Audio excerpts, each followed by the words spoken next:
Do you remember the one moment where you thought your performer came out? You always wanted to follow the norm of the scientist or the doctor. You won't believe it, my father never let me see a film till I was 12 or 13. I always call cinema the science of the arts. Right.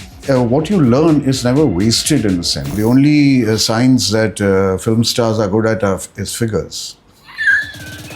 We'll come to that. All these so-called institutions where they charge you 3 lakhs and 4 lakhs for a crash course. I think it's literally a crash course because you crash after that. The greatest teacher of acting is theatre. The sea of commerce has overwhelmed the sea of creativity over here. I would say I've set out a contest for Sikandar. Spot me and win. If there's an international director visiting, I get starstruck. Okay. Sometimes the geography of a country also helps the cinema of a country. Right. India, unfortunately, is a country. It's neither easy to rule this country nor to entertain this country. फूट के रोना है आपको. Art versus commerce, creativity versus money. ये एक ऐसा debate है जो शायद सदियों से चलता आ रहा है, लेकिन आज के हमारे जो गेस्ट हैं मिस्टर आनंत महादेवन, उन्होंने इन दोनों चीजों को बखूबी बैलेंस किया है. He's been in pot boilers made by Abbas Mastan, but he's also made very meaningful moving cinema like Phule. 90s के नॉस्टैल्जिक और लेजेंडरी शोज जैसे जबान संभाल के और देख भाई देख के भी वो पार्ट रह चुके हैं, and he has a very strong feeling towards the kind of cinema that has meaning and that moves you. उन्होंने हमारे साथ बहुत सारा वक्त बिताया, उनसे बहुत कुछ सीखने को मिला. It's an insightful conversation, so let's get into it. Anand sir, welcome to the comment section. Thank you for having me. It's a pleasure to have you here. I've been an admirer of your work for a really long time. मेरी पैदाइश 1988 में हुई थी. So I'm that perfect age which has seen Doordarshan, the privatization of entertainment channels, and now streaming. Thank you so much. I could do with some admirers like you. But I want to start right at the beginning. आपकी पैदाइश हुई केरला में in Thrissur in 1950. If you don't mind, people. If you don't mind, let me correct whoever is the disseminator of this information. Yes. I suppose it's Google or Wikipedia or whatever. Yeah. That's wrong. It's Okay. 1960. Right. So, but good, you added 10 more years to my life, and I guess that also helps me mature faster than, one would. So, if you may, and if I may, 1960, Thrissur, yes. Okay. It's on the record now. It's 1960, not 1950. So whoever. But I don't know why. Every time I try to correct it, they just refuse to correct it and go to the right date. So I have a lot of people wishing me a birthday on the 25th of August, which it is not. Okay. And I have also people saying, I just realized yesterday we read in Wikipedia or Google, you are 75, good God. And we've been just treating you like a kid and all. We're extremely sorry. Now we want to treat you with a lot of respect. So I have these very weird scenarios where people think. So I said, yes, I'm actually 90. Actually Google got it wrong. Would you like to tell us what your actual date of birth is? I said 60, October 27, 1960. October 27th. All right. Okay. So they've got the date wrong as well as the year wrong. Someone at Google has some beef with you, I think. Well, I guess they've been seeing me longer than I've been around. Right. But I wanted to get to your early life. Right. हमें बताइए आप कहाँ बड़े हुए? What was your growing up years like? What did your parents do? See, the first 3 years are very impressionable years. Right. And you'll be surprised even today at this age, I feel as though I still belong in Kerala. I still belong in that house where I was born. Right. I still want to get back to the fields and the farms of Kerala. So there's something in my mind that is drawing me back, like in those reincarnation movies where, you feel that you have a connection with something from your past life. So it keeps drawing me there.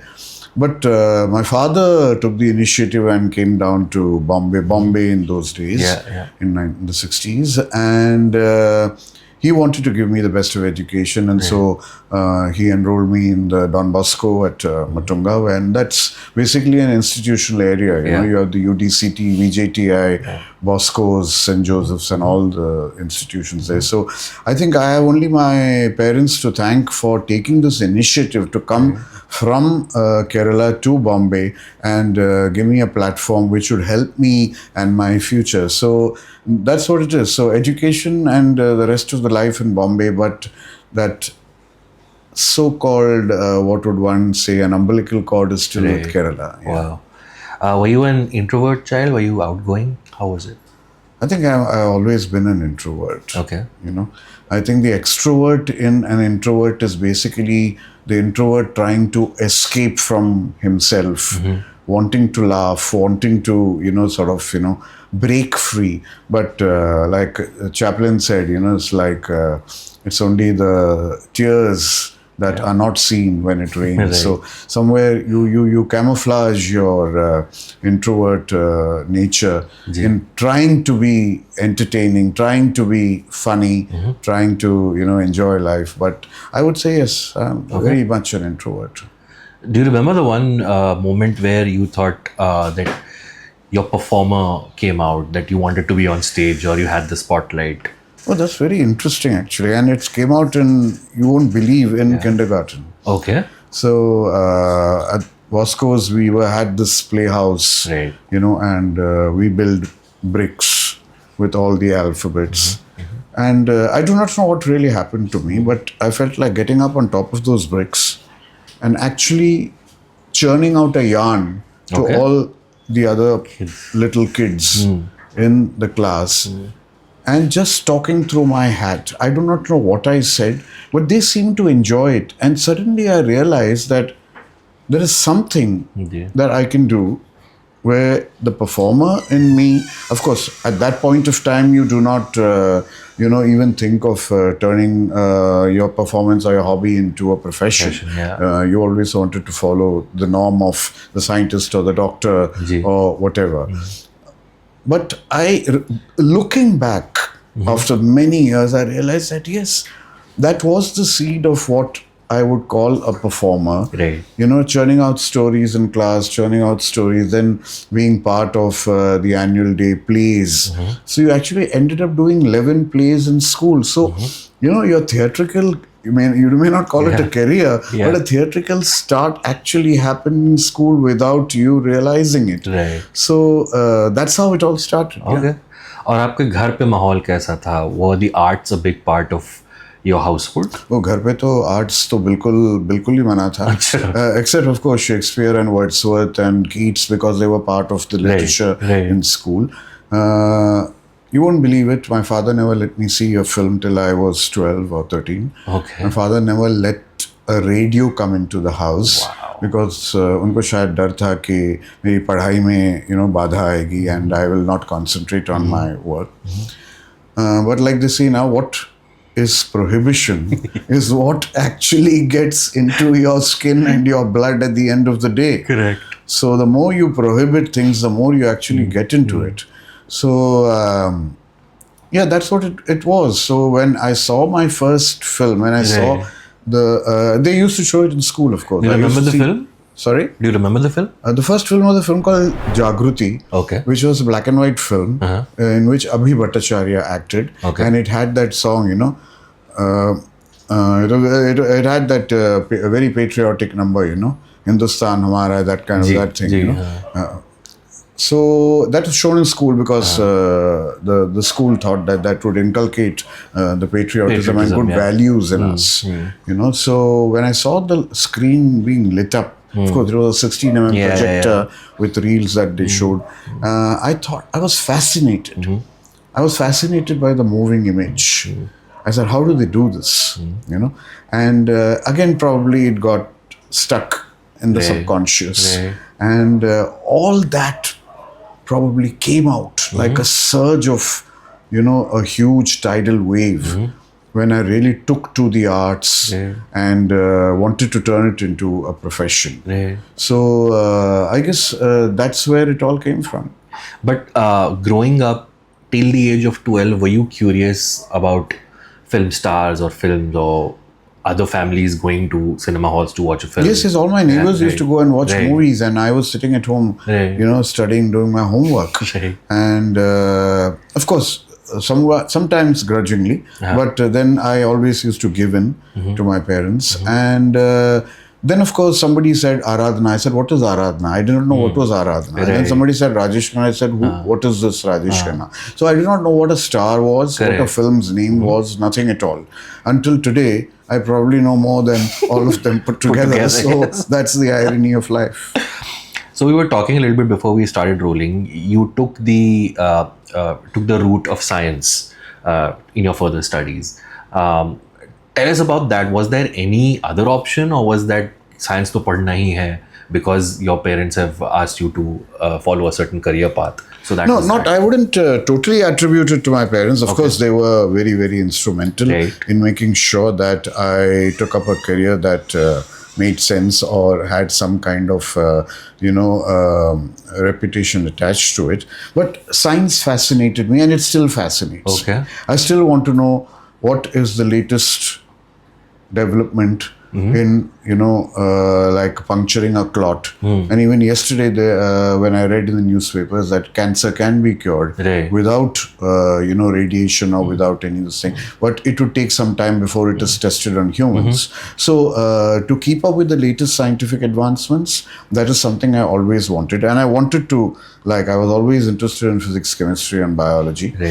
Also, it helped you lead a very scientifically, scheduled life. Today, if I'm making my schedules of my film, breaking it down into 40 days or 30 days of work, it is very scientifically done. It is clockwork, and that is where science, I always call cinema the science of the arts, So, what you learn is never wasted in a sense. And knowledge is very important. Awareness is very important. What if I'm playing a scientist in a film? I should know exactly how I handle a test tube and the beaker, and how much I pour into the beaker and what. I just can't do things, like a novice. So the knowledge of science, I would say, is imperative to anyone who even want to later sort of, indulge in the arts and make the arts a career.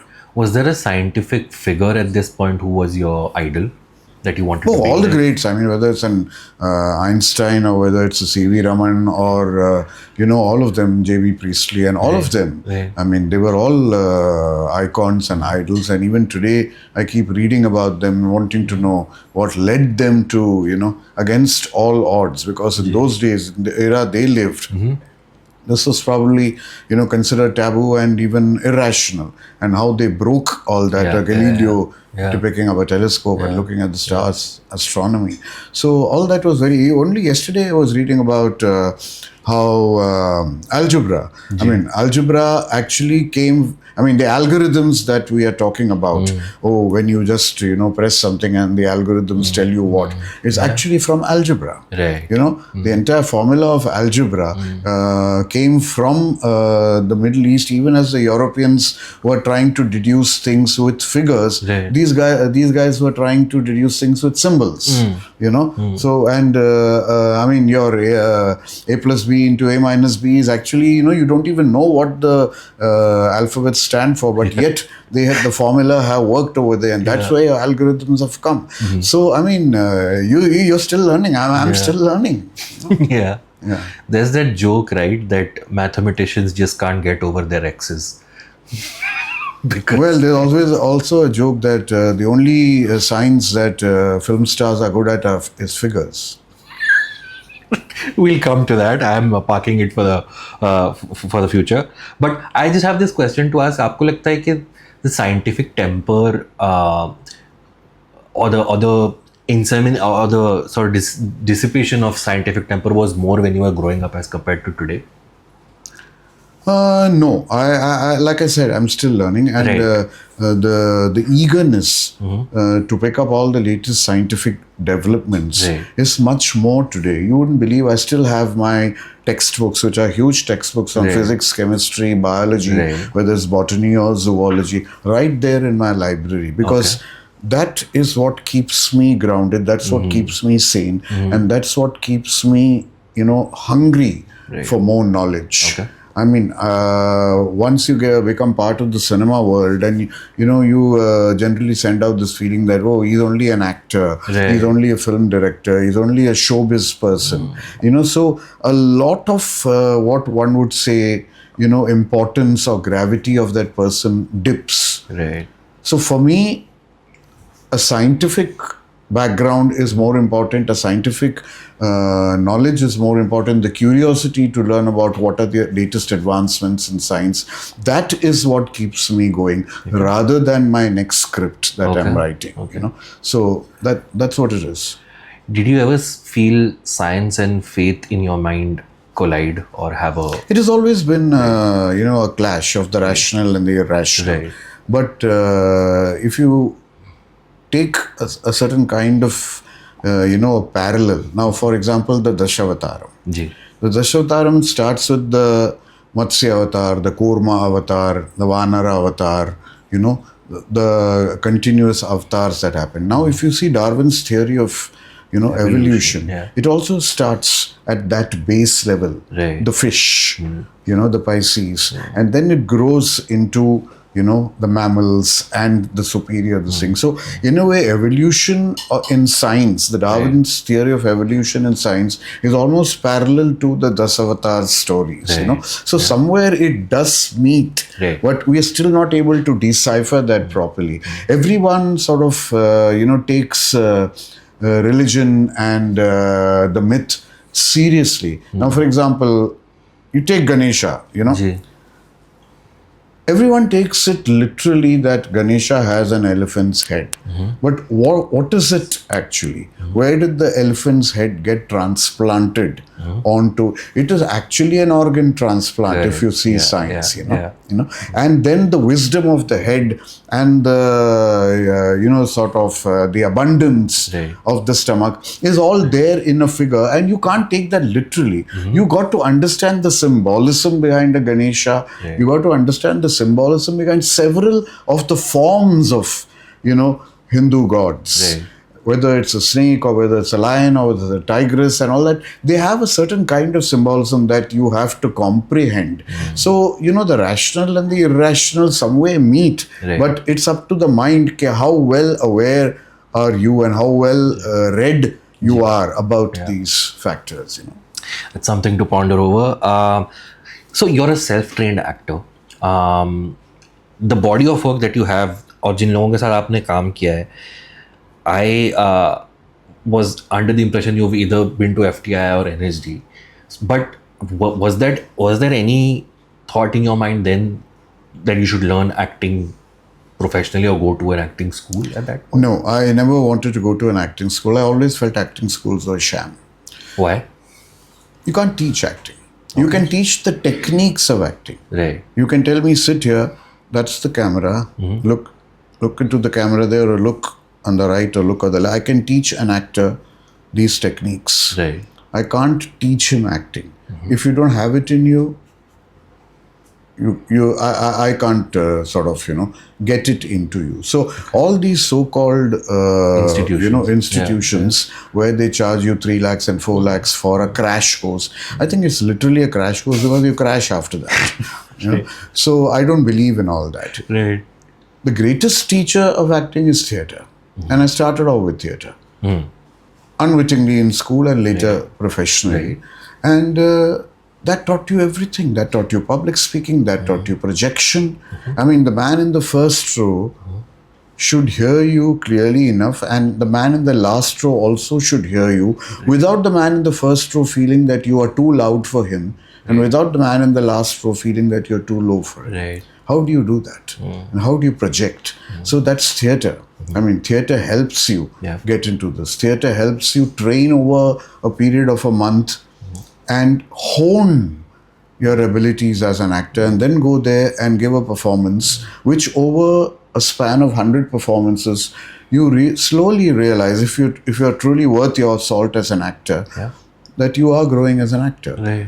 No single performance is similar to the other performance. By the time you come to the 100th performance, you've grown as an actor. There is no monotony in it. You don't do, although you're saying the same lines and the same moves, there is something that has grown within you.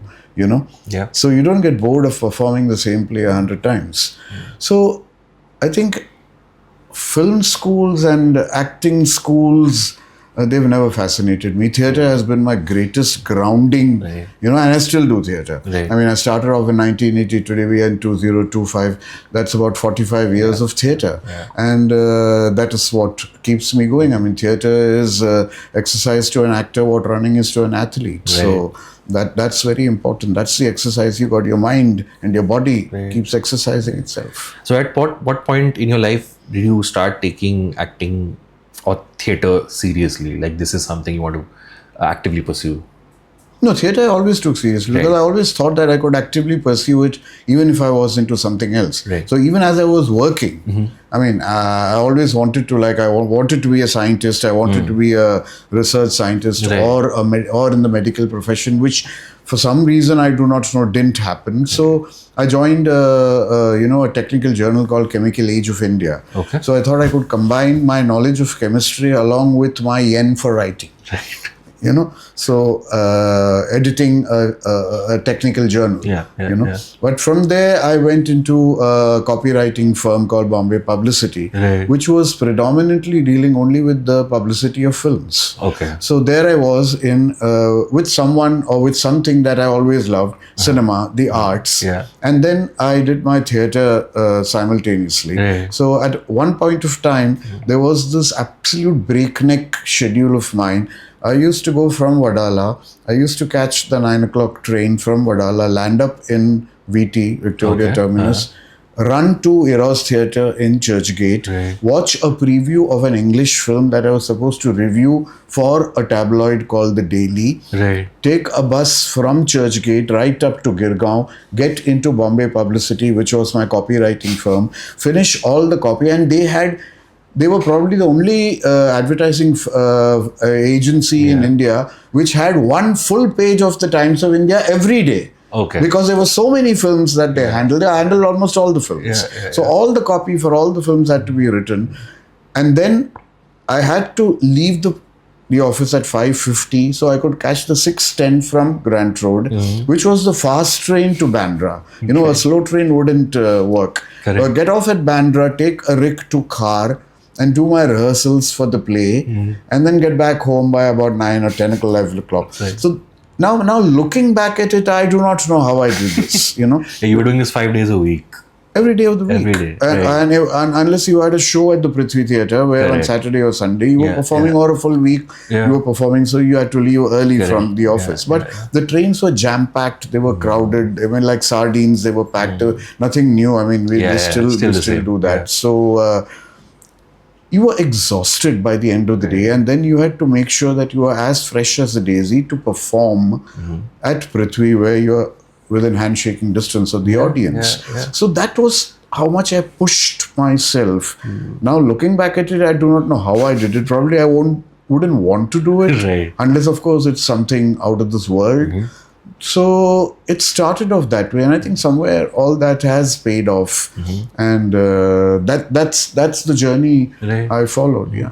Tell us something about the theatre culture in Bombay in those days. Where were you performing? What were the groups that were putting up shows at this point? I mean, I was thrown into Prithvi right away, and the first time I went into Prithvi, I was taken aback because I had not expected an intimate form of theatre. I had expected a proscenium kind of theatre which we were used to.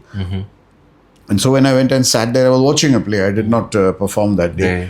And then it's like Right. you and me sitting across the thing, and you talking to me like this. I mean, Prithvi, you can whisper and you can be heard.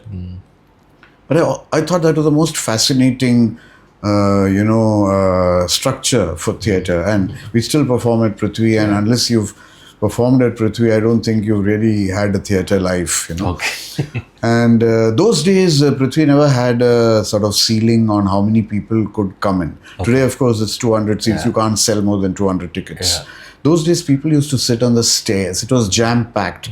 I still remember Shashi Kapoor Saab, Jennifer, all of them sitting on the stairs, Jagmohan Mundra standing right there, and we doing a Nautanki version of Gogol's Inspector General called Ala Afsar. You know, it was all Hindi dance and singing and live singing on stage.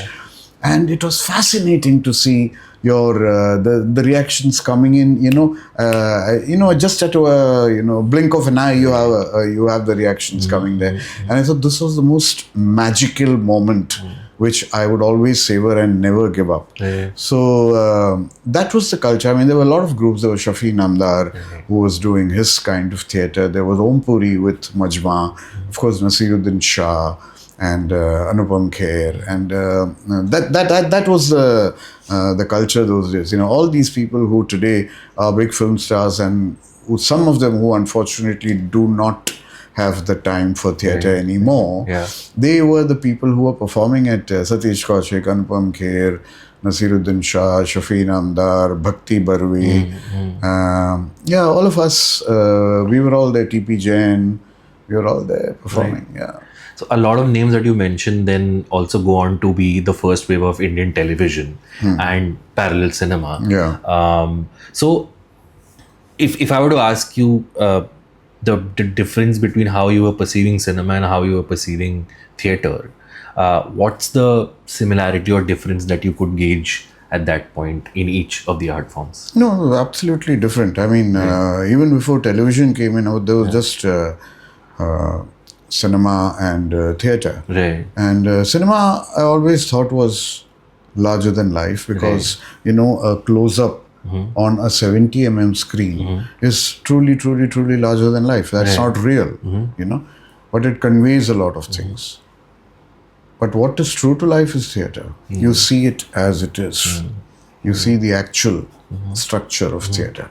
So that's how different it is. And then when television came in, so television was smaller than cinema and smaller than theatre. It was, the small screen kind of thing. So it fitted somewhere in between. But then it threw up the first initial television stars also.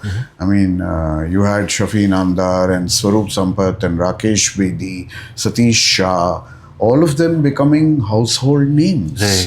And that was very important because we were sort of stuck to the label of a film star and a film, the huge larger-than-life star images of people. Here were people who were people next door. All these actors were, they had a charm about them, whether it was Paresh or Rakesh or Satish or, Swaroop. All of them became, somebody to identify with for people sitting at home. So that was a new movement which started. So from the cinema to the cinema and theatre coexisting to television nudging its way between these two, I think that was how, the whole show business looked at one point of time. So you've also written a book about this very subject. It's called Once Upon a Prime Time. And like I said, because I grew up in the 90s, I remember that whole thing of waiting for Jaspal Bhatti's flop show to come on TV, right? And even today, when I go back to those episodes, they're still as relevant as they were. They're very funny, as they were in the 80s and 90s. And then I remember, because I was very close to my mother watching a lot of television during the 90s.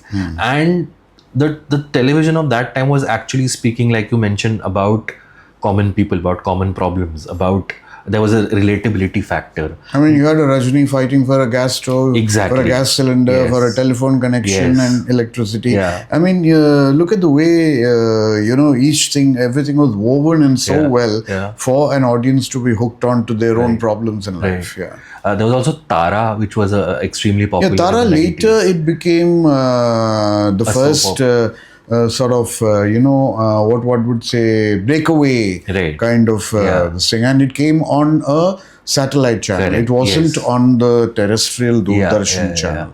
So Tara and the other things that followed, they tried to sort of break away from the norms, the so-called moralistic views that Doordarshan took, and break away into a slightly daring kind of thing. So that was different. Correct. And then when the 2000s come, you see that going away. You have reality shows come in, you have things being targeted at a more younger audience. No, the new millennium absolutely destroyed the television Right. culture. I would Why do you say. think that happened? I was having, in fact, 3 shows Right. at that point of time. Right. And one was a show called Cincinnati Boblabu, which was the Right. first I remember comedy this. based in a mall Yes. in India, you know. Yeah. And it was the first comedy that also got the television channel revenue even before an episode was telecast, because they sold all the stalls to brands, something that was never done before. Right. You know, I mean, it was a unwritten rule or a written rule that even when you show an episode of a series, if there is a brand over there of any product, you had to sort of, Blur it. blur the brand. But here, it was openly and blatantly being sort of exhibited in a mall, which was supposed to be a comedy. So they earned 2 crores. Star earned 2 crores even before a single episode was telecast. Wow. So I had that show, and I had a show called May, which was with Shekhar Suman, and it was more a takeoff on how stardom destroyed Rajesh Khanna. You know, Okay. it was more of me, myself kind of thing. Right. So that was an interesting show, and all these shows got discontinued from 2000 because the so-called daily soap replaced the weeklies.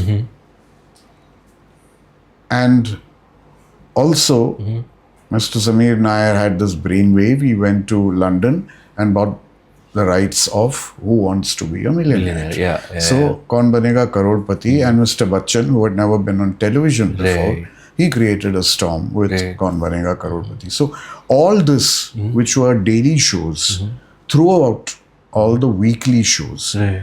And it's unfortunate because the dailies could not match the weeklies. Right. The weeklies, we shot each episode for 3 days. The dailies shoot 3 episodes in 1 day. You know, they had to do that because, and most of them are stretched. It's basically one scene stretched into an episode, because which writer can actually churn out 7 episodes a week for a daily, you know, even if you have a team of writers. So the culture, the television that we knew, the television that was founded by filmmakers and not executive producers. I mean, you had Bashu Chatterjee, Bashu Bhattacharya, Gulzar Saab, Rishikesh Mukherjee. You had Sai Paranjpe, B.R. Chopra, Yash Chopra, M.S. Satyu. I mean, all these stalwarts, Govind Nelani, Shyam Benegal, all these stalwarts creating television, you know, trying to indulge in a format that they were not used to, a short form format as compared to the long form 2.5 hour film. So it was very interesting what was the churning that happened, and the results were very interesting. But once the dailies came in, it became some kind of a clutter. It became a mindless kind of commercialism, crass commercialism that followed, and thoughtless commercialism. So much so, they all started resembling each other. And if you could really remove the icons of each television channel from the top and keep flicking, it looks like it's the same show being shown on every channel. You can't make out the difference. So that has damaged television seriously. So that's what I've written in the book. Once Upon a Prime Time is about, the reason why I called it Once Upon is because we started off that way, and it's no longer the same thing. You think we can ever go back to that, or has that revival to some extent come with the OTT platforms? It has actually. You see, firstly, let me just express my absolute disgust towards this term OTT. As much as I express my disgust towards the term Bollywood, both don't mean anything. You know, over the top is something that we're doing all the time in our films. So why do you keep calling it OTT? Call it streaming. You know, call it streaming channels. Call it a digital channel. Call it whatever you want. So, what is happening on a streaming channel? What are these mini-series all about? Go back to 1983, 84, 85 Doordarshan times. How did it begin? It started with 13 episodes of half an hour each. Call it a mini-series. If it got extended to 26 episodes, that's season 2. And then 39 is season 3. 52 is season 4. So we had our seasons without even naming them. We had our mini-series without even calling them that. So what are streaming platforms and seasons all about? It's just going back, life going back, full cycle Right. to the way we started. That's it. I just want to touch upon a few impactful shows that you were part of in the 90s. There was Zaban Sambhal Ke, which was our take on Mind Your Language, Yeah. where you played a Bengali character. Yeah. Again, Zaban Sambhal Ke is one of those shows where it's a very fond childhood memory for me. Pankaj Kapoor, of course, was the main teacher in that. If you could tell us a little bit about working on Zaban Sambhal Ke and how you got that gig.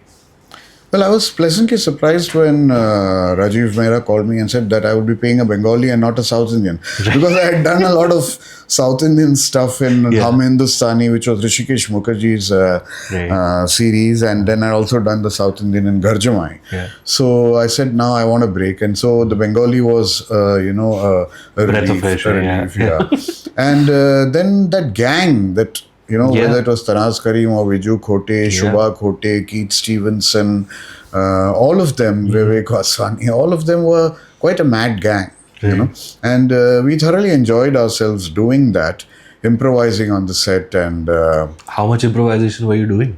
of course, it was all done, after sort of, within a certain limit. I mean, it wasn't just, going through the roof suddenly in a shot without warning the other person.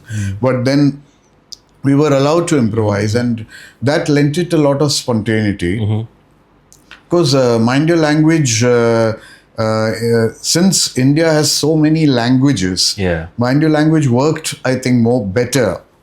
In Hindi and in India, rather than just the English language, which was being interpreted by people all over the world. Correct. But then Hindi being interpreted by a South Indian and a Bengali and a Punjabi, even a West Indian and a Nigerian and others, So that became extremely funny. So Zaban Sambhal Ke became that, kind of cult series that stayed with us. That's true. Even today. Yeah. So I learned of Mind Your Language years later, and I still believe Zaban Sambhal Ke is the more colorful, more lively show than Mind Your Language, which is the stiff upper lip British humor. Yeah. It had more scope for takeoff. Right. Although, I mean, I thought Mind Your Language was also extremely hilarious and very well written and performed.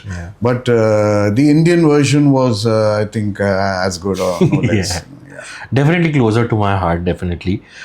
You were also in Dekh Bhai Dekh, which was backed by Jaya Bachchan ji. How was working on Dekh Bhai Dekh? Well, I didn't do the full series. I did about 4 or 5 episodes. Right. But there again, it had Shekhar Suman, Bhavna Balsawar, Farida Jalal, Naveen Nishchal. I mean, all these big names from cinema coming into television. But that was the beauty of television those days. Even in my first series, Ados Pados, I had Amol Palekar and Rameshwari coming into television, So I managed to get them. So it was great working with film stars at such proximity when you still hadn't gotten into the bigger screen and worked with them on the big screen. So that was the fun, I guess, about working with in series like Ados Pados, Dekh Bhai Dekh, Garjamai. I mean, it was such a pleasure working with Farida ji, because otherwise you wouldn't get a chance to work with an absolute mercurial talent like her. So when I go through your career, I can see there's a good enough bifurcation of what in broader terms we would call artsy cinema or serious cinema and the commercial potboiler stuff that you have done.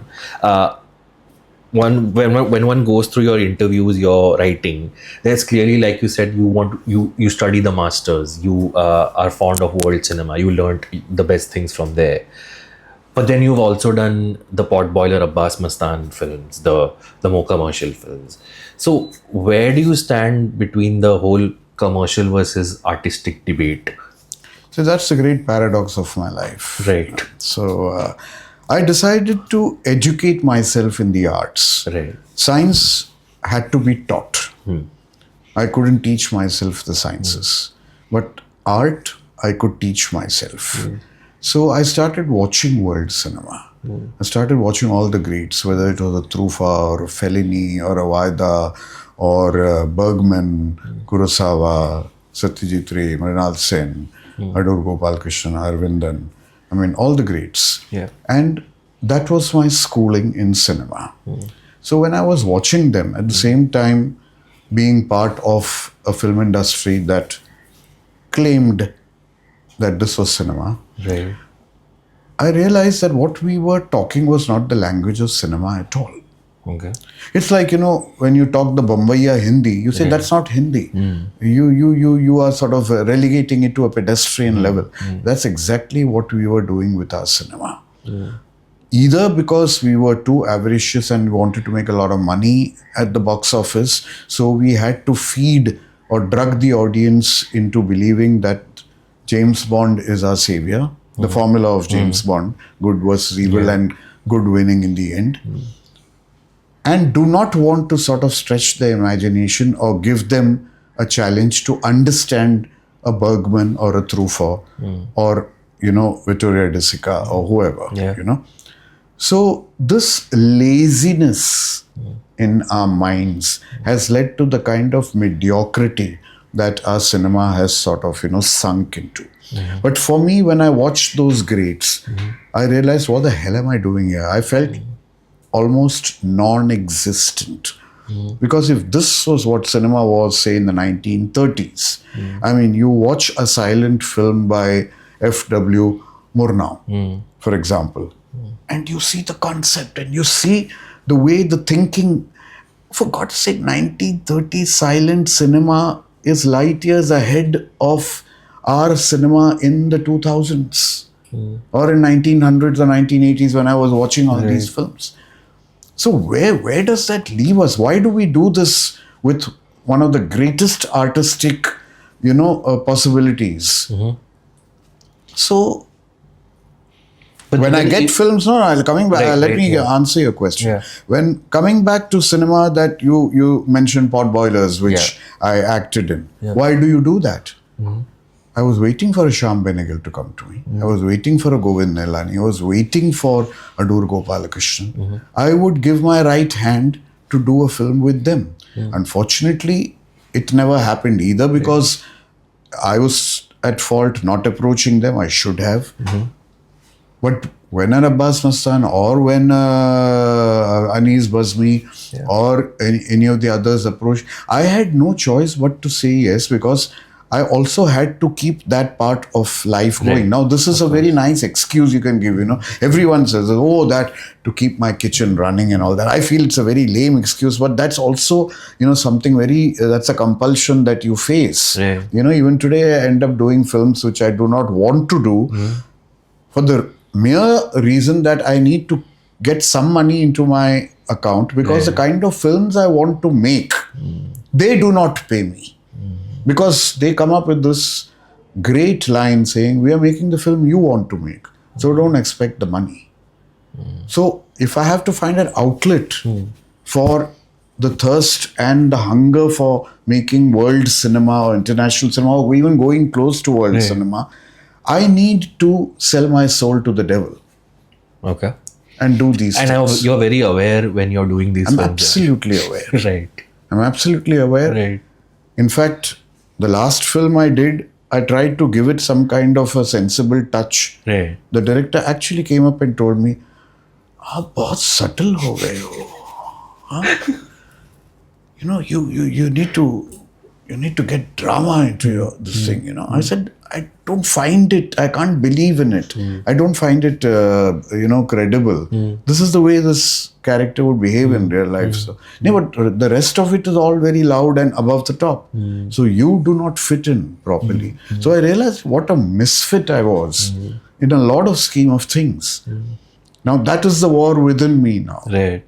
I have to either fight it, live with it, survive, and carry on, because I want to make the kind of films I want to make. Right. So that was going to be my next question, that when you're showing up on set for a film which is a pot boiler, which is a mainstream Hindi film, then having been aware of the kind of cinema that you are watching, which is affecting you, basically what I'm trying to ask is, are you just sleepwalking through it? Are you still trying to bring some gravitas to it? No, I don't sleepwalk through any part. Right. I'll be honest with whatever I do, because that is being very dishonest with things, I have to believe in what I'm saying, or at least give it some kind of credibility.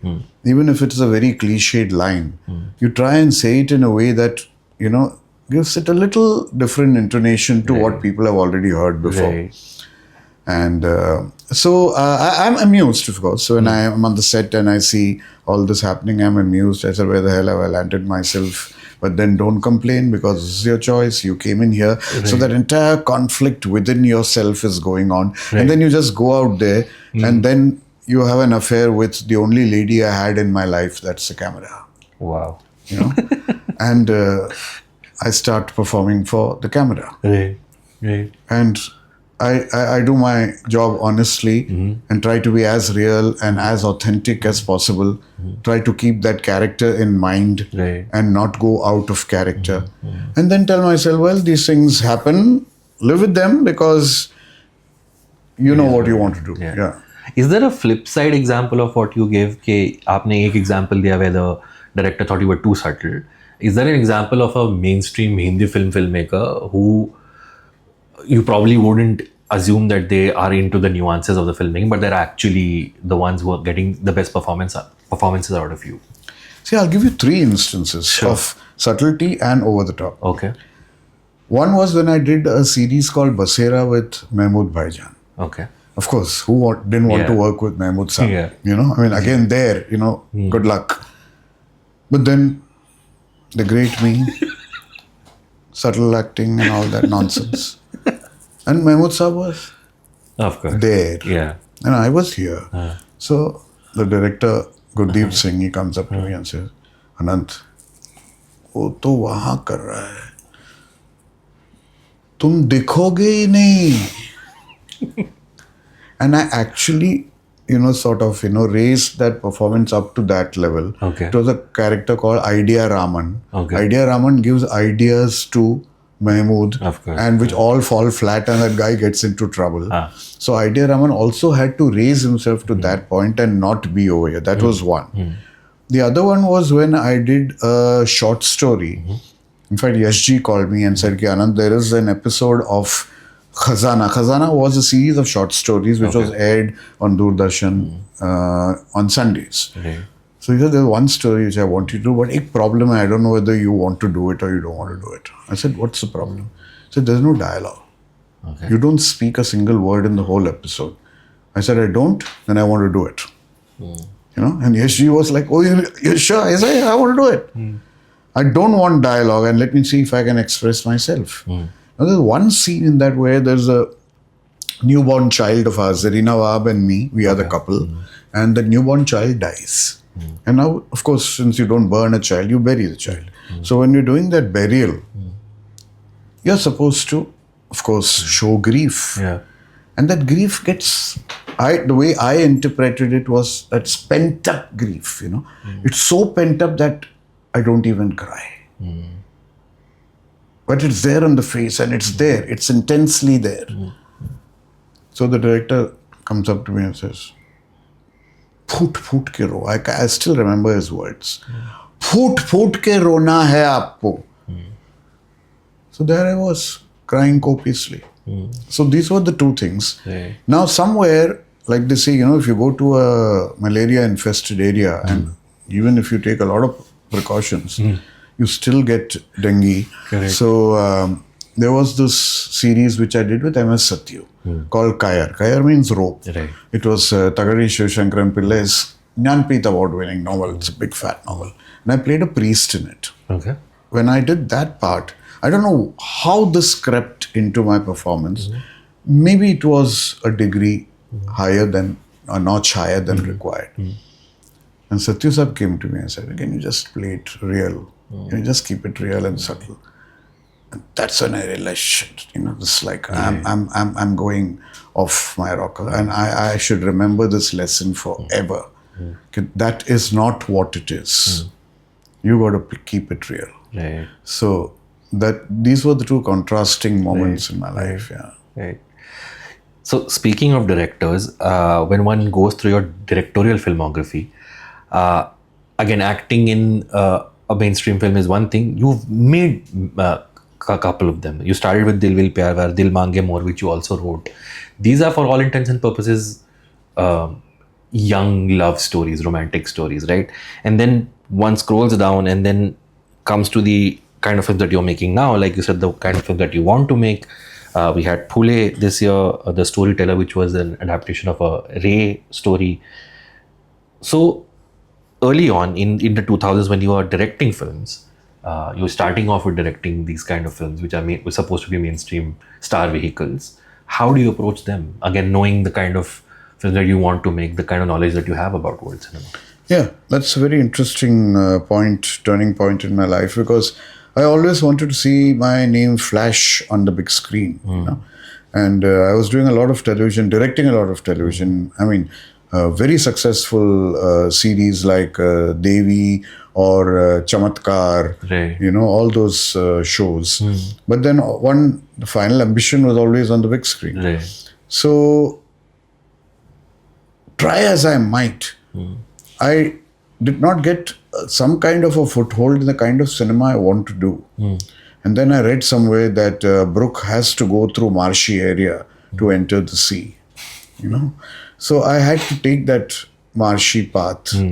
Not that it was as marshy as it sounds, because even Dil Vil Pyar Vyar had a lot of sensitivity about it. It wasn't one of those crass commercial formula films. Neither was Dil Mange More, which was a, you know, sort of a date film. Till date, it's the youngsters call it a date film. So, and it was, you know, I tried to keep some things like, for example, Dil Vil Pyar Vyar, we used published music, R.D. Burman's music, in a different light altogether, interpreted it in a different light. Dil Mange More, I wanted, because I read somewhere that, you know, the girl you marry is never your first love, you know. She's either the second or the third or the fourth. So I thought of this boy who's, you know, who lost out on his first love, on the rebound came into a second, and even that didn't work. So actually he didn't realize that the third one was actually right for him. You know, so who is right for you in life was the romantic rom-com that we tried to do in that. So after that, then slowly, you know, I started making, well, the turning point was a very small film called Staying Alive. And it was based on the life of Sujit Sen. Sujit Sen, who wrote Dil Vil Pyar Vyar and even gave me a lot of help with Dil Mange More. He's written films like Saransh, Arth, and all the other films. So he was a chain smoker. And he landed up in the ICCU of the Leelavati hospital. And on the bed next to him, he had his third heart attack and he landed up there. And on the bed next to him was an underworld guy who had had his first heart attack. Now, Sujit Sen was laughing at death. After 3 heart attacks, if death didn't come, death became a joke for him. You know, and this guy was petrified of death because he was a dispenser of death. Death can't be happening to him. You know. So these two very unusual people coming together and suddenly both changing each other's outlook towards life. This was a story. It was a chamber piece set in the ICCU of a hospital. So Saurabh Shukla played the underworld guy and I played Sujit Sen. And we made this film called Staying Alive on a humongous budget of 30 lakhs. And then my brother saw this film, he saw the rough cut and he said, Ki, you made this film? Because he was very upset that I started off with Dil Vil Pyar Vyar, Dil Mange More. He knew what I could or was capable of. And he said, you made this film? Yeah, why? You didn't like this one, right? He says, if you can make this, why the hell are you making that? And that changed everything. So after Staying Alive, which was fortunately picked up by Shamaru and even given a theatrical release. It was shot on 16mm. And that was then, of course, I did films like Red Alert and Me Sindhu Thai Sabkal. And then the whole thing followed. So much so that these 14 films that I did after that totally wiped out the memory of the 8 films I had done before. So if people ask me today how many films have you done, I would say 14 rather than 22, you know. But so Staying Alive came out in 2012. Do you think that, and even I remember in the 2000s. No, 2009. Staying Alive was 2009. All right. Again, he's got it wrong, Wikipedia. And 2010 was Red Alert. 2011 was Me Sindhu Thai Sabkal. Okay. I was coming to the fact, do you think the coexistence of the big films and the small films today is way more difficult and less noticeable than it was in the 2000s. Because I remember watching a Bheja Fry or a Mithya alongside a Om Shanti Om or whatever the biggest film of that time was. But today, the multiplexes are plastered with only one kind of film, which is big budget and which is mainstream. And the smaller films seem to go on a streaming platform where they get lost, where you have to really seek them out. What is your opinion on No, that? you're absolutely right. I'll take you even further back. Right. I'll take you back to the days of Manmohan Desai, Nasir Hussain, Bapi Right. Soni, and all those filmmakers Yeah. who sort of, the so-called song and dance extravaganzas with stars that used to happen. Yeah. FC Mera and Party. And on the other hand, we had Bimal Roy with a Do Biga Zameen. We had Rishikesh Mukherjee with Satyakam, Anupama, Guddi, Yeah. Anand, Namak Haram, Bawarchi. We had Gulzar Saab with Parichay, Kitab, Andhi, and all those films. You wouldn't believe it. The houseful board at Imperial for, say, a Nasir Hussain film, and there was a houseful board at Swastik for Anand. Audiences knew what they were in for. Right. They would watch a Rishikesh Mukherjee, they would also watch a Manmohan Desai. Those were the times, of course, those were the times when only cinemas used to exhibit films. Yeah. Today, of course, you have a lot of platforms that have destroyed the fabric of film distribution and viewing. But today, when the multiplexes came in, they came in with a promise, not with their promise, but with a promise of giving the offbeat cinema a screen like we used to have an exclusive screen for offbeat cinema at Akashvani. All the offbeat films used to come there. All the offbeat used to come to Lotus at Worli. Okay. So we knew that when you go to Lotus and Akashvani, you're watching quality cinema in any language. Today, when the multiplex came in, we thought that maybe they'd reserved, since they have got 4 screens or 5 screens, or in some places even 14 screens, the tiniest of them, say a 50-seater, 60-seater, a 100-seater, for a film that you could curate. Come on, I'll leave it to you. You curate and say, okay, this is worth keeping on for 5 weeks, holding on for 5 weeks, so that the target audience for that film, which is not the target audience for the blockbuster you're showing in your other screens, will come and watch the film and be happy that they got a chance to watch the film. But that was belied. Multiplexes turned out to have another formula altogether. If you do not get in the audiences on the first 3 days, they actually reduce your shows or remove your film. Now, this is nothing but, a kind of dictatorship and tyranny. You are killing cinema. I mean, today a Money Call cannot survive. Kumar Shani cannot survive. A Govind Nilani cannot survive.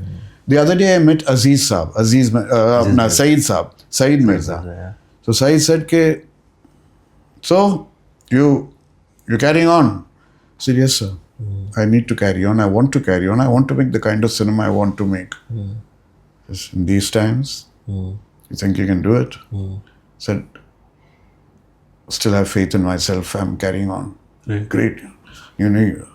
That's the spirit. Do it. So when some of the greatest filmmakers like Aziz Mirza and Saeed Mirza, who made Albert Pinto Ko Gussa Kyun Aata Hai, or Mohan Joshi Hazir Ho, or Salim Langde Pe Matro, if those people have lost confidence, what is the problem? I mean, they know their budgets. They will get the actors they want. We'll all fall over each other to perform in their films. Why do they not make films today?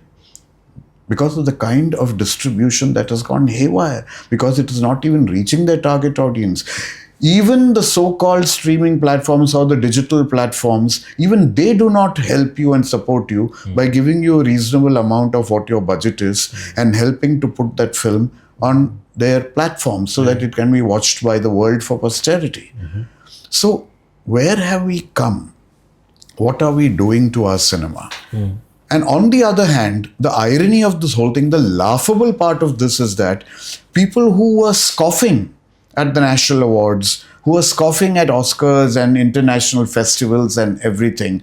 And there was a certain kind of very restricted thinking group of filmmakers who used to go for these festivals with their films, and the national awards also had a certain kind of they knew that if it was a national award, it was a film worth watching. Today, the so-called crass commercial filmmakers, and I do not want to name them because you know who they are all actually fighting for national awards and film festivals and Oscar entries. Now suddenly they want the limelight. Suddenly you want to be part of a system that you were running down till yesterday.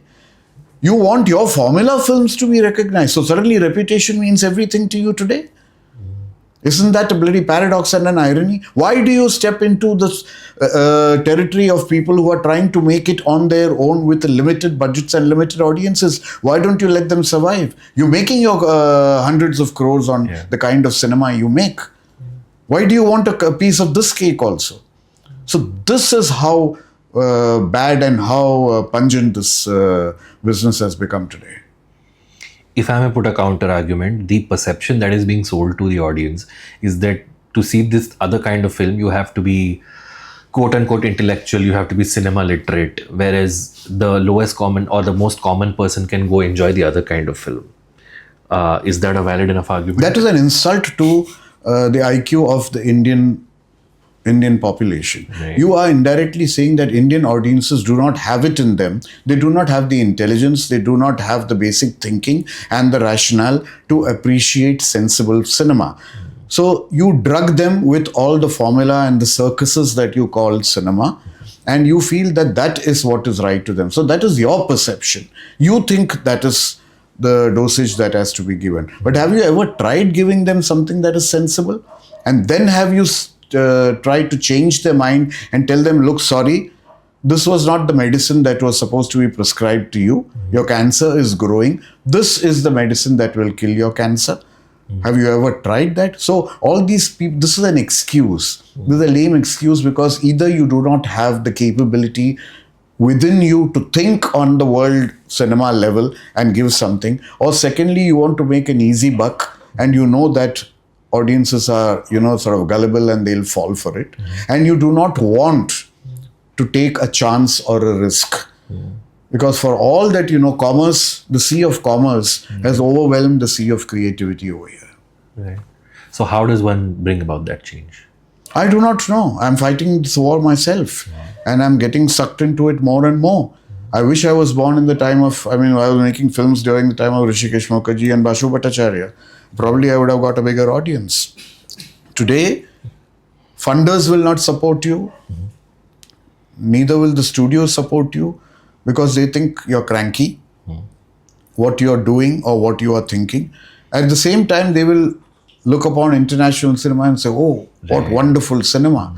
But do you even allow us to think that way? Forget even writing and making films like that? Hypocrites. From whatever conversations I've had with writers and filmmakers, they always have this perception that they drop the idea at the thought level itself.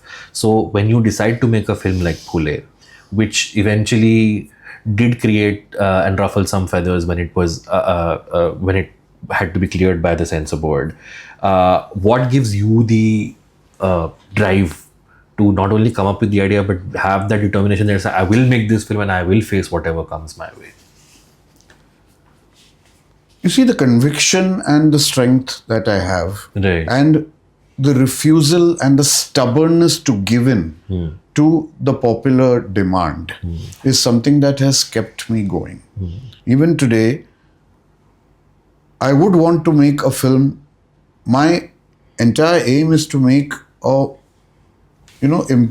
grow as a director over my previous film. I need to grow as a director, not to prove anything to anybody, just to prove something to myself that I'm capable of going a step higher. Right. So each film that I make, I do not know what my next film will be, but I know that that film has to be more challenging and more difficult than my previous film. Right. So with this kind of drive, right, I don't know, maybe I'm driving recklessly through some streets right, and managing to reach where I have to, or maybe I have been lucky, maybe somebody up there likes me and I can keep going, but otherwise, I'm not real.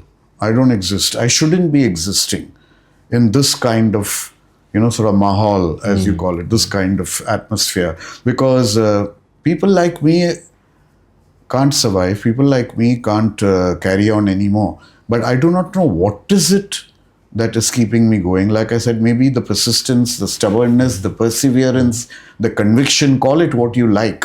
But I am not going to give up till finally the death knell happens. So, and I keep going. So, sir, when you take a Phule script to a Pratik Gandhi, do you have to sell it harder than you probably should? Because, again, like you said, the perception is there's no market for this film.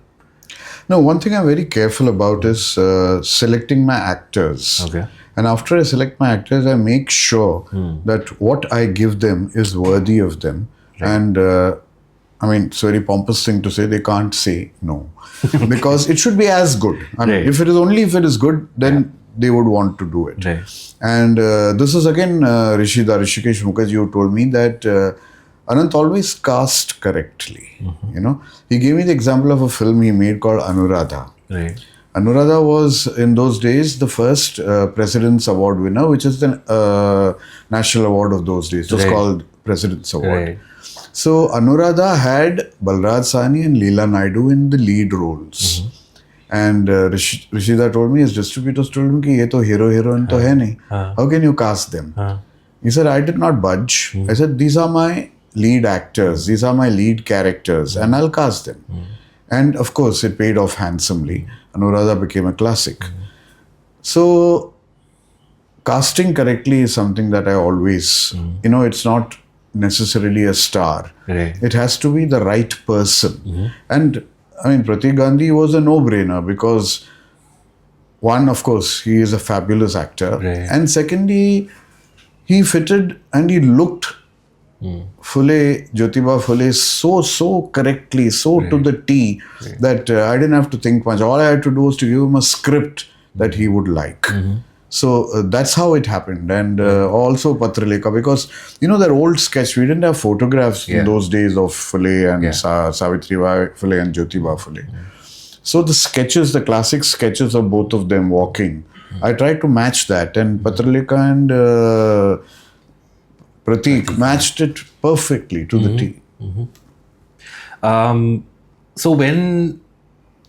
So the film ran into a bit of trouble. There was a group which was not very happy with certain scenes in the film. When something like that happens, maybe this is an insensitive question to ask, but does then your brain go, oh, any kind of publicity is good publicity? So if them taking offense is making people talk about it, what the hell? No, I would rather people not, go against it, because I also wanted the Brahmins to watch it as much as the Dalits. Right. I also wanted the Brahmins to be convinced that the film is not against the Brahmins. Right. If only they read their history properly, it was the Brahmins who actually helped Phule set up his first school for the Dalits. So the Brahmins had a big hand in Phule's life, and a positive hand. All that Phule wanted was certain dogmas, certain kind of tradition that the Brahmins, the high priests followed, not the common Brahmins. The common Brahmins, they all helped him. The high priests of society in temples, they had a certain kind of reservation for certain rituals. And that was what Phule not really fought against, but tried to rationalize with, tried to reason with them, saying that, look, let's get everyone into the fray, because if we are fighting the British, we need to be one. And we can't be divided like this. So it was basically a very positive attitude that Phule had adopted, but maybe because a trailer does not convey as much as the film does, a group of people, in India, whatever you say, in some corner of the country, somebody will raise his hand and say, excuse me, So you have people who are like, who feel that we have stepped on their feet or something. But it was not that at all. And I wanted this to die down. I wanted everyone to watch the film. I wouldn't want to take advantage of any publicity is good publicity. That theorem is not something that I subscribe to. Okay. Were there any instances in the film where you toned down something because you thought this might be too radical or might offend people? No, there was a scene where Or rather, what I'm trying to ask is, where's the balance when you're dealing with a sensitive subject like this? no, I try and give it to them the way it is. Right. Even if it is a little bitter pill, because that's the way it was. I am not making a statement or interpreting history. I am reporting history, and it's up to you to understand and absorb, and you come to your own inferences as to why a subject like Phule, which happened in 1860, is still relevant today in 2025. So what went wrong, and why was their mission still left unaccomplished, incomplete? It's because society hasn't really bothered to change, or change the attitude towards the lower castes. Even yesterday, a Dalit boy was beaten, hung upside down and beaten. So we haven't really progressed much. So what Phule was not just a social reformer or a revolutionary. He was actually a guy who looked at the future. A future teller, and he knew that this would be an ill that would plague us for the rest of our generations. And he knew that his mission would not be complete in his lifetime. So that is why Phule became a very relevant film today. I mean, history becoming relevant in a contemporary sense is what Phule is all about. So I did not want to dilute anything. Just give it to them as strongly as it was. Okay. Were there any other films or books that you referred to as reference point when you were about to make Phule? Yes, of course, because Phule has been relegated to a paragraph or two in our textbooks, and nobody really knew what Savitribai and Jyotiba Phule was all about. And there were books written, there were Marathi books, there were English books, there were Hindi books written on the Phules by researchers.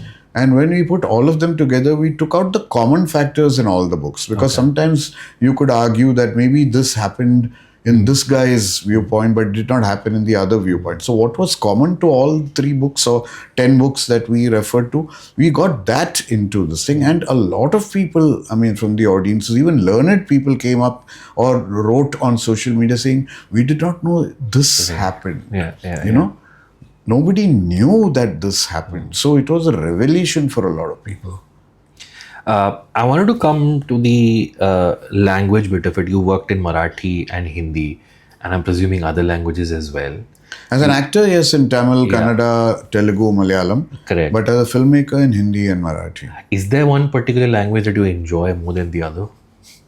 No, languages are beautiful ways of communication. Right. I want to make a film in Malayalam. I made a documentary in Malayalam, but Malayalam, Tamil, Bengali, especially, Assamese, Oriya, Marathi, Hindi, Kannada, all the South Indian languages. I mean, they're so beautiful, and each one of them have their own phonetics and the rhythm that come, and the way certain words are used. You really can't translate them. Subtitles do not convey everything. It is the local language that matters. So that is the beauty of India. So many regional languages which you can exploit as a filmmaker. Have you? I'm one of the recent converts to Malayalam cinema.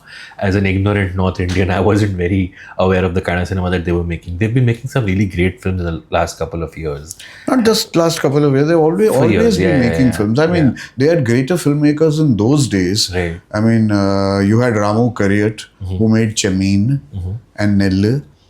Then Adur Gopalakrishnan, of course, who made Elipatayam and all the great films. And there was Arvind and K.G. George, John Abraham, Shaji Karun. Great. We had some great filmmakers in Malayalam. So Malayalam, it's not nothing new that Malayalam cinema is making good cinema. They are experimenting. In fact, the kind of cinema that is being made today, I would say, is a little... the curate said it's neither here nor there, kind of okay. But the cinema that the names that I mentioned, they made, they were world beaters. So we've had a history of great Marathi Malayalam cinema. There seems to be this thing where the South is more open to experimentation and again more open to the coexistence of the more meaningful cinema with the big budget pot boilers. Do you agree with that, and why do you think that is? There are 2 ways to look at this. You see, the Telugu cinema and the Tamil cinema, they were faithfully copying Hindi cinema over decades. The formula prevailed over there. people suddenly discovered this in Bahubali, and they Right. thought it was something different, and your Pushpas and all that. They thought, oh, this is a different. They've been indulging in this all their lives. So I've been watching the Tamil or Kannada or Kannada was still more toned down. Right. You had a Girish Kasravalli and other people doing films, but especially Telugu, it's over the top, loud cinema, and they really haven't made offbeat cinema to in that sense. Right. So South, I wouldn't say South. Your question actually applies to regional cinema. Right. You see, the region, the local flavor will never. The Hindi cinema tries to cater to every state of India. Right. So in Once Upon a Time, they had Mahmood playing a South Indian. In the same film, Dharmendra plays a North Indian. In the same film, somebody else plays. So, they're catering to every taste throughout the country. So that's why they call it a pot boiler, where, you put everything inside and all tastes are catered to. Yeah. But when you go to regional cinema, it's Marathi or Oriya or Bengali, they cater more to a localized flavor. So that is where, the real smell of the earth comes through. Right. Okay, so you, throughout your career, through the 90s and the 2000s, you worked with the biggest of stars, right? You worked in a film with Shah Rukh, you worked in a film with Salman, you were in Sikandar, which came out earlier this year. I would say I've set out a contest for Sikandar. Spot me and win. Okay. So if you spot Mr. Mahadevan, please let him know. But my question was along the lines of, and you mentioned this a little bit in the beginning also, the whole idea of a star system, the idea that crores of people in this country are at the behest of these stars. Do you at any point get starstruck when you're on set with these people? And how do you perceive this whole idea? Will we ever get out of the whole star system idea that exists so majorly in our country? No, I don't get starstruck with actors. I get starstruck with directors. Okay. If there is an international director visiting, I get starstruck. Okay. I even got starstruck the other day when I met Said Mirza. Right. So that is my sort of viewpoint of being starstruck. Right. Otherwise, I've worked with Ajay Devgan. I've done his first series, Devi, for him, Right. for his television company. I did the first series for Shah Rukh Khan, Ghar Ki Baat Hai, for Red Chillies television. Right. So these are people I worked with. As actors and as directors, and it's always been, smooth sailing with them. You see, ultimately, they have to know that you know your job, you're a sensible person, and you will deliver the goods. Right. So, acting with them is fun. Directing for them is responsibility, making sure that you do not let them down. Right. But then with Shah Rukh and Ajay actually giving me the reins of their very first production, television production, I guess they had faith in me. Right. What's the last thing that you have seen that you would like to recommend that you really felt impacted you? It could be Indian, it could be a world cinema or English, anything. There have been a lot of interesting world cinema films of late. Okay. And I've been watching them. Whether they are from the Cannes or Berlin festivals, and even the Oscar winners. So there are a whole lot of them.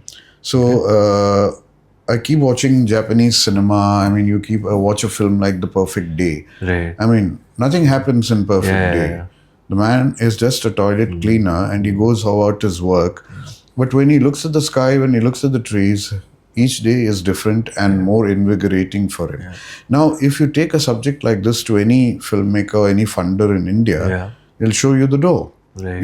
So at the same time you sit here and you actually appreciate that kind of cinema. What is this kind of paradox I can't understand? Why don't you let us make cinema of that kind? Oh, it won't run. Oh, it won't get you the revenue. Oh, nobody's going to watch it. They've already decided that nobody will watch it. They don't give it a chance.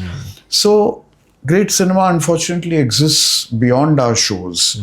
And of late I do not rate, there have been interesting films that I've watched, but I do not rate any of them as world beaters. Okay. You're talking about Indian films?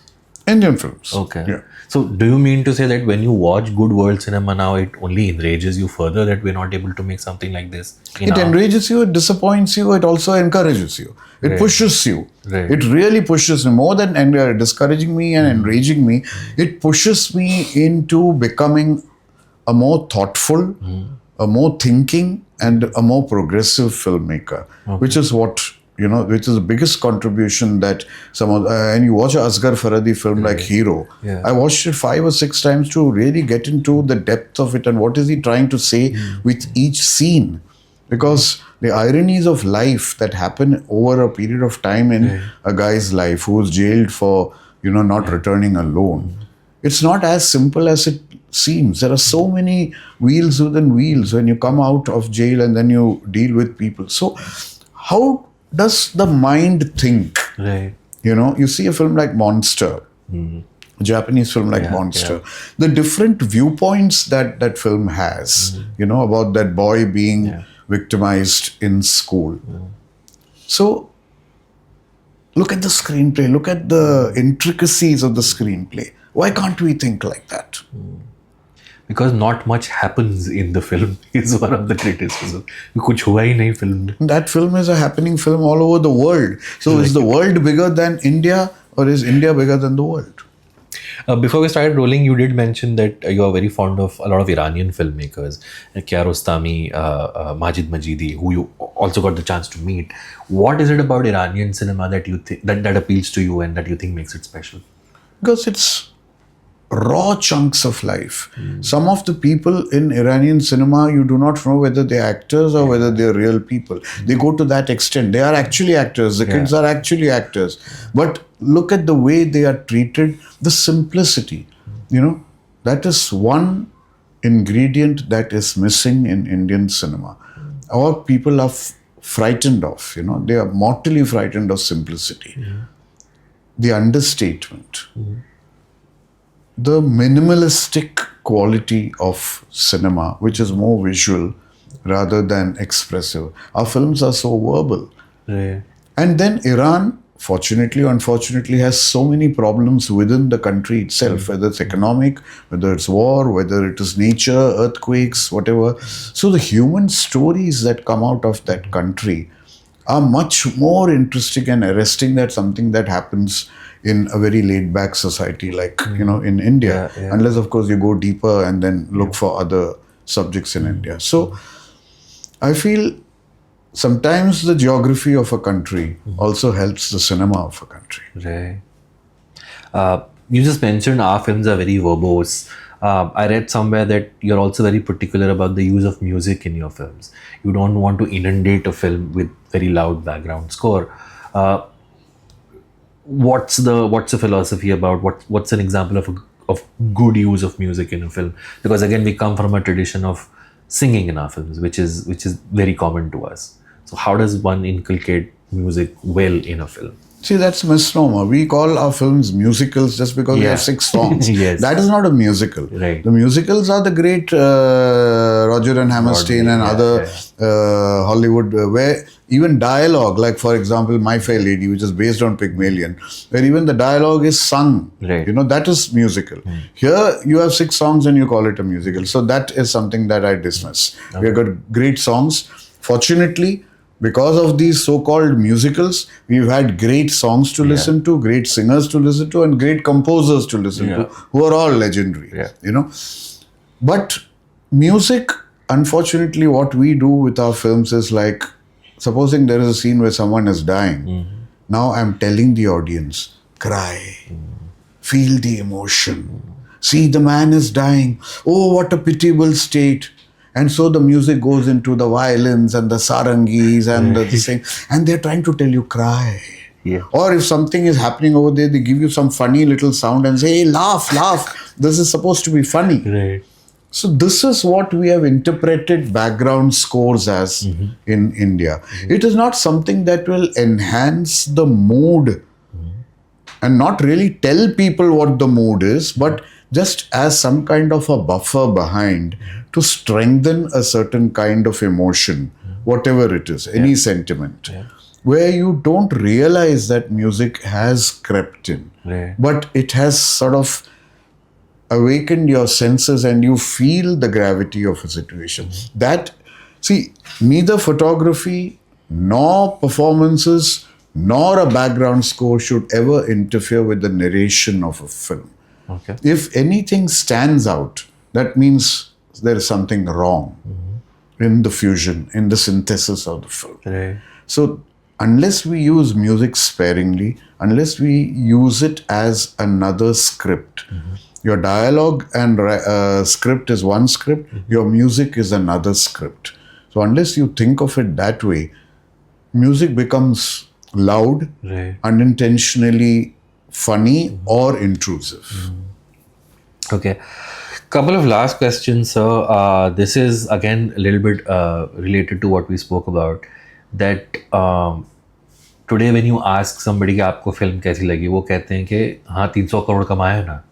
So there is this notion of throwing box office figures at you to distill the quality of a film. How does the cinema going audience like not get affected by that? The notion that if it has made a large amount of money means it must be good. I don't think so, because a lot of films that are made, 300 crores and 500 crores, 600 crores, have not been appreciated by all the hordes of people who have watched it. It's only the hype, the publicity, and the so-called media push or the curiosity that has made people go and actually watch it and then come back disappointed. So every time you buy a ticket, Yeah. you have actually contributed to the 300 crores. Whether you like the film or whether you don't like the film is another thing altogether. Yeah. Okay. So it's irrelevant. Absolutely irrelevant. I mean, it's good that money is flowing into the industry and it's very important for the economy of the industry. Right. But unfortunately, money comes in only in a very, I would say misguided kind of way. The kind of films that you make, the way you push films and the way you hype it up when it doesn't deserve that much. So undeserving films are the kind of films that actually make the 300 and 500 crores. You tell me one great film that has made 300 or 500 crores. I'll be very proud of that. I don't know if great is the word, but I feel like earlier the more entertaining films used to make most money, or at least films that had See, I'm something nothing to against say. entertainment, Right. but it has to be intelligent entertainment. Right. Woody Allen films are entertaining. Hitchcock films are entertaining. Entertainment, the definition of entertainment is very different in India. Entertainment means you got to laugh your hearts out, you got to have some mindless stuff going on and the thing. That is what entertainment is all about. Isn't the idea of the bang for buck also a big, कि हमने अगर 400-500 रुपए दिए हैं ticket के लिए तो हमको सब कुछ मिलना चाहिए, हमको हंसना भी चाहिए, Yeah, रोना but that is the general, the mindset of an audience here. See, India, unfortunately, is a country. See, it's neither easy to rule this country nor to entertain this country. Right. So I do not envy either the Prime Minister or the filmmakers over here. Right. The problem is we've got so many strata, economic strata. Some of them, they say the masses. Now, what are the masses? Aren't we part of the masses? No, you're not part of the masses. The guy who runs a rickshaw, the guy who sweeps your house, they are the masses. And they do not want to be part of this, so-called thinking aware cinema. They want to be part of absolutely mindless cinema or some mythological which will take their mind out. So when you have such people to cater to, it becomes very difficult to actually, segregate your cinema.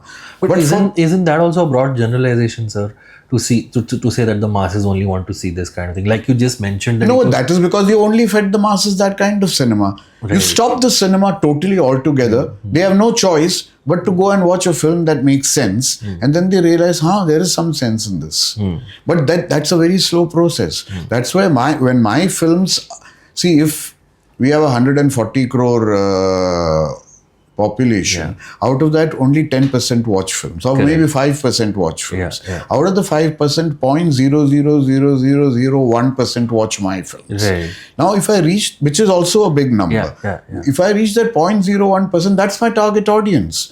I make films in 10 crores. If the film recovers 12 crores, you made your profit and you had your audience also. So you see, each one of them has a scale. If you make a 200 crore film, you necessarily have to make 400 crores to get your 200 Correct. crores back. Yeah, So you're pushing yourself to a point where you have to hard sell your film Right. and then depend on the so-called uneducated, ignorant, or take it easy kind of audiences who will come and lap up anything that you give.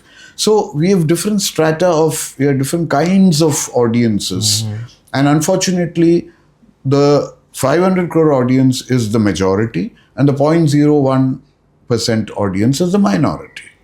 So let's say, for example, if Phule, as is the film that it is, had 10 times the budget that you had to make it, would it still reach more people? Would it still have? No, it is not the budget, it's the vision. I've always maintained it's not the budget. Okay. I made Phule the way it was supposed to be made. Right.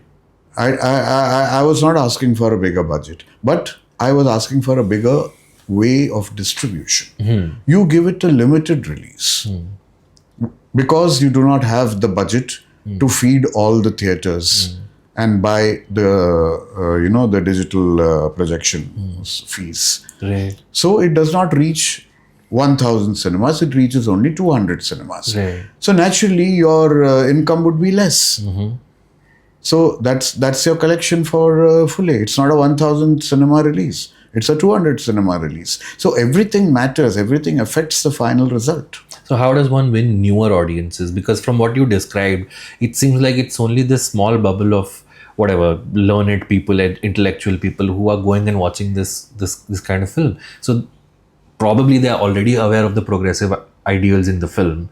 They are going and reinforcing those ideas for themselves. How does one get a person, let's say, who was not or is on the other spectrum, who believes in discrimination but watches a film like Phule, and that probably makes him think that he should change his ways? No, you're right. That the distribution section and the exhibition section should have the guts to hold on to the film and distribute it, give it a wider distribution. Because I receive a lot of mail or on my social media saying the film was not released in our town or our city, kindly release the film here. I've got people actually buying the film from the distributor and having their own screenings and having houseful shows, and they've sent me photographs of that. There is a demand. You do not foresee that. You do not have the foresight for that.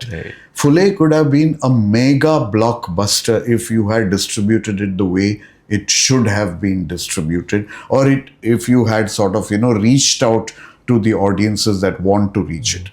And then people say, oh, then now we're waiting for it on the digital platforms or streaming platforms, which is not the way to do it, because Phule was shot for the big screen.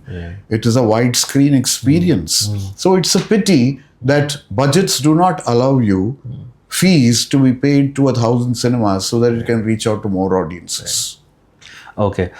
So finally, when you look back at your career now, the nice long career that you had, if you had to name 3 people who've been instrumental in making you who you are, who would you name? I mean, one would certainly be all those greats who have taught me cinema. Right. On whose cinema I fed myself and who told me what the grammar of cinema is. So that is a one whole cluster of great filmmakers from.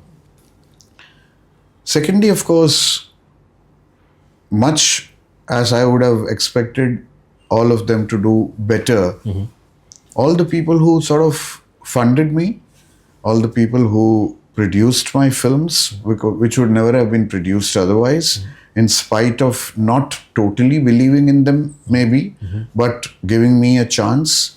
Whether they finally reach the destination or not is another thing. Right. And third, of course, I think I would just give it to my very, what would one say, unrelenting drive to force myself, my mind. That mind is such a fragile thing. It can either explore or it can collapse. So I think just that unrelenting force that keeps me going. I don't know what it is, the spirits up there, the energies of the universe, which I am very, very grateful for, because if it wasn't for that, I wouldn't be sitting here and talking to you. Okay, last question. If I had to ask you to pick one, cinema or theater, which would you pick? Theatre. Didn't take you long to pick that one. Thank you so much, sir. It was a pleasure talking to you. We got to know a lot of things about you, and I'm in awe of the drive that you have, because young people like us, whenever we think of an out-of-the-box idea, we kind of park it because we think Oh, you can't be younger than me. I kind of am, sorry. I'm sorry. But yeah, I'm growing younger by the day. There you go.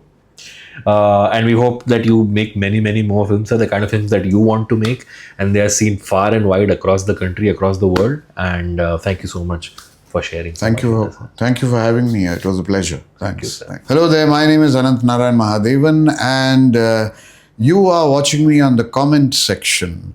And I would like you to watch, share, and subscribe to the comment section, which is probably one of the most interesting channels you will get, with a wide spectrum of people talking to you about their experiences. Thank you.